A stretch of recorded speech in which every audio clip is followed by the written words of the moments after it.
Bonjour, bienvenue sur la cuisine de Linoucha. Aujourd'hui, je vous propose une recette de pita, pain pita. Alors, pour préparer cette recette, j'ai pris de la farine. Je vais rajouter du sel à la farine, un œuf entier, un tout petit peu d'huile. Je vais rajouter de la levure boulangère diluée avec un sucre, ainsi qu'un peu de vinaigre. Je vous laisserai les ingrédients en bas et au début de la recette. Je vais mettre 2 cuillères de yaourt, enfin 2 grandes cuillères. Je vais mélanger le tout pour former une pâte homogène qui va nous servir pour préparer le pain pita.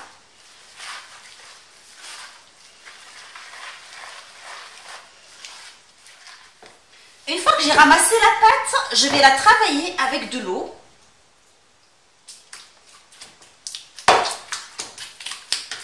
Pour lui donner un peu de souplesse. Alors je dose de l'eau en fonction de l'absorption de la pâte jusqu'à obtention d'une pâte qui est assez molle.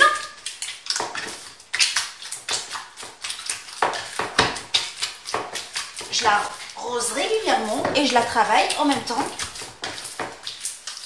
pendant 5 minutes.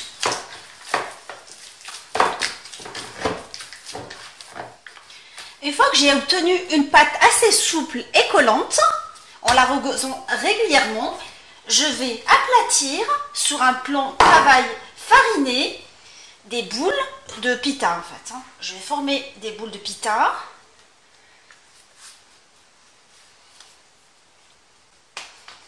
Que je vais aplatir comme ça et que je vais mettre par la suite sur un linge propre et que je vais couvrir par la suite et les laisser reposer pendant 25 minutes pour lever.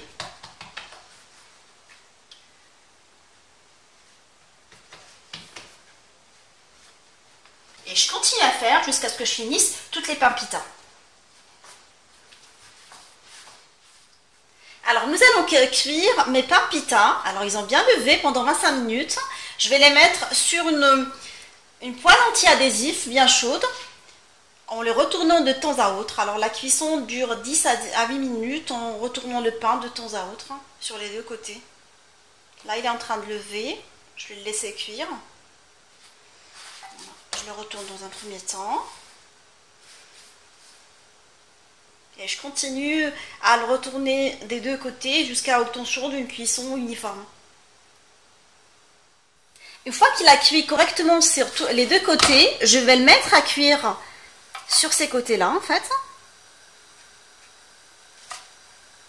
Et je vais mettre à cuire une deuxième que je vais surveiller en même temps que la cuisson des côtés. En fait, je les retourne de temps en temps.